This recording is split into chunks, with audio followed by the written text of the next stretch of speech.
I think it's a good point that many of our patients with IBD are relatively young. And all the data we have related to COVID really show that age is the most powerful risk factor for poor prognosis. It really overrides everything else. But beyond age, the real risk factors often relate to other things like cardiovascular disease, blood pressure problems. And so, you have to go fairly far down the list before medications might make a difference.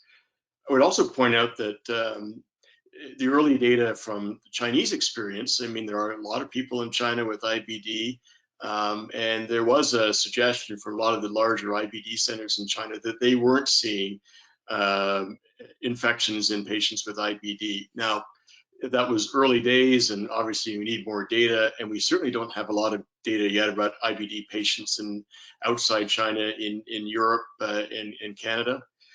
So I think we need to wait and find out, but it is a risk. I agree with you. We worry about these medications, but there are some reassuring data out there that the medications may not be as powerful a risk factor for bad outcomes as other things like age and cardiovascular disease, which thankfully don't affect many of our patients with IBD.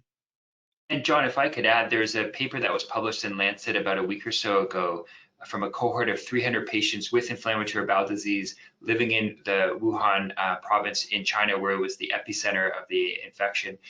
And their physicians enacted very strict social distancing, kept essentially those individuals at home, kept regular contact with them, and they reported not a single one of them actually got COVID-19.